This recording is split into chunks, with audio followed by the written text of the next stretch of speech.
सिरोही के चौहान। सिरोही में चौहानों की देवड़ा शाखा थी। देवड़ा शाखा की सिरोही में स्थापना लोम्बा ने की थी। लोम्बा को ही सिरोही के चौहानों का आदि पुरुष माना जाता है। इसने अपनी राजधानी चंद्रावती को बनाया था।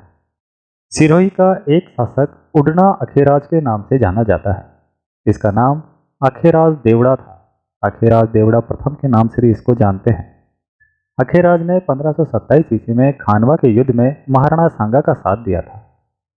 उदयभान देवड़ा को यहाँ की प्रजा ने राजा के पद से हटा करके किले में नजरबंद कर दिया था और सिरोही राज्य की बागडोर शिव सिंह ने अपने हाथ में ले ली थी।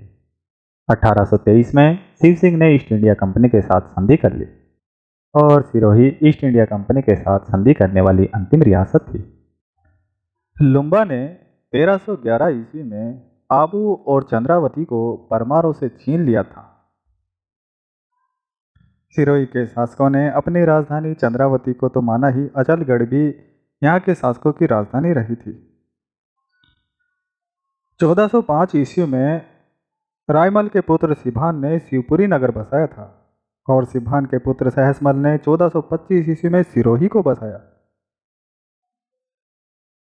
सिरोही 1451 ईस्वी में महाराणा कुंभा के अधिकार में आ गया था। 1405 ईस्वी में शिवभान अपनी राजधानी शिवपुरी ले गया। पहले राजधानी चंद्रावती थी। 1425 ईस्वी में सहसमल देवड़ा ने अपनी राजधानी सिरोही को बनाया। 1583 ईस्वी में एक युद्ध हुआ जिसका नाम था दत्तानी का युद्ध। दत्तानी का युद्ध सिरोही के राजा सुल्तान और दिल्ली के शासक अकबर के बीच हुआ था। इस युद्ध में जीत सुल्तान की हुई थी। दत्तानी के युद्ध में जगमाल और राय सिंह मारे गए थे। दत्तानी के युद्ध में अकबर के सेनापति थे ये जगमाल और राय सिंह। जगमाल महाराणा प्रताप का भाई था तो राय सिंह चंद्रसेन का बेटा था। सुल्तान के दरबार में एक विद्वान रहता था जिसका नाम था दुर्साड़ा। इसकी एक पुस्तक प्रसिद्ध है जिसे राव सुल्तान राग कवित कहते हैं।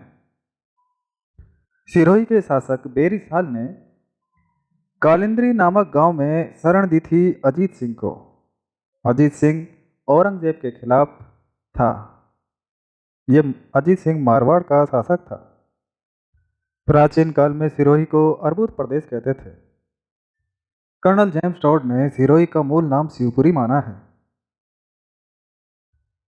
लुम्बा 1311 ईस्वी में जालोर से आकर के सिरोही में अपने वंश की नींव रखता है और राजधानी जो चंद्रावती को बनाता है, इस चंद्रावती का दूसरा नाम आबू भी है। लुम्बा ने 1320 ईस्वी में अचलेश्वर मंदिर का जीर्णोद्धार भी करवाया था। इसका पुत्र रायमल था। सहसमल देवड़ा के समय महाराणा कुंभा का सेनापति नरज सिंह आया था और इसने आबू, बसंतगढ़ व मूड़ के क्षेत्रों पर अपना अधिकार कर लिया था। लाखा देवड़ा जो सहसमल का पुत्र था, इसके समय में मेवाड़ की स्थिति खराब हो गई थी। मेवाड़ की स्थिति को देख करके इसने अपने क्षेत्र वापस जीत लिए थे। कुंभा ने अचलगढ़ दुर्ग, कुंभा स्वामी का मंदिर, एक ताल और एक महल का निर्माण करवाया था। कुंभा की मृत्यु के बाद में लाखा ने आबू को वापस ले लिया था और पावागढ़ से लाकर के कलिका की मूर्ति सिरोही में स्थापित की थी। इसने अपने नाम पर एक तालाब का निर्माण करवाया जिसको लखनऊ तालाब कहते हैं। 1474 में मेवाड़ महाराणा रायमल और बहलोल लोधी के बीच में युद्ध हुआ था। इस युद्ध में लाखा के पुत्र जगमाल ने रायमल का साथ दिया था। जगमाल ने जालोर के मलिक मजीद खां को भी हराया था। मेवाड़ का राजकुमार कुंवर पृथ्वी सिंह, जो सिरोही में जगमाल की रानी जो उसकी बहन थी उससे मिलने आया था और जगमाल को समझाने भी आया था, परंतु इसे धोखे से जहर की दवाई दे दी गई जिससे कुंवर पृथ्वी सिंह की मेवाड़ पहुंचने से पहले ही मृत्यु हो गई। जगमाल की मृत्यु 1523 ईस्वी में हुई थी। राय सिंह के समय भीनमाल के क्षेत्र पर जालोरी पठानों का कब्जा था तो राय सिंह ने भीनमाल पर आक्रमण किया, परंतु युद्ध के दौरान तीर लग जाने से राय सिंह की मृत्यु 1543 ईस्वी में हो गई थी।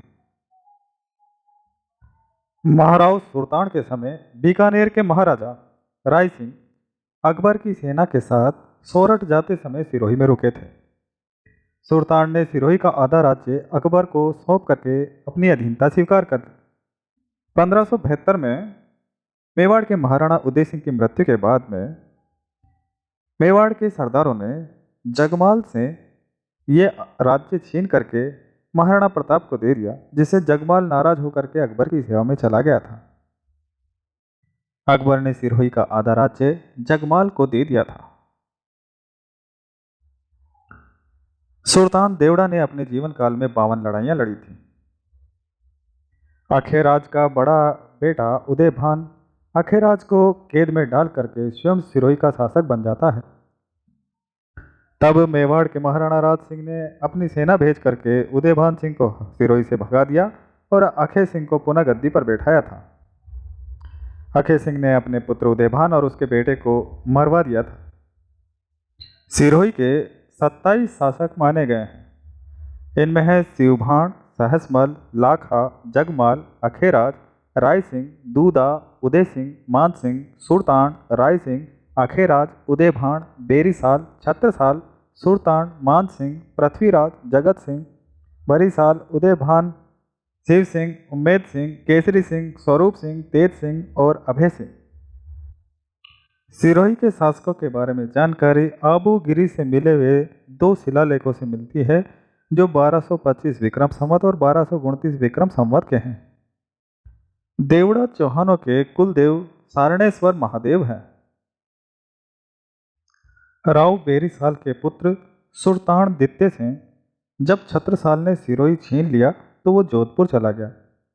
महाराजा अजीत सिंह ने उसे देवतारा की जागीर दे दी थी। इन्हीं की संतान लाखावत शाखा के देवड़ा कहलाते हैं। छत्रसाल के पुत्र राव मान सिंह ने सिरोही में बढ़िया तलवारों का निर्माण किया था। इन तलवारों को मानशाही कहते हैं। इतिहासकार पंडित गौरी शंकर हीराचंद ओझा ने सिरोही राज्य का इतिहास लिखा था।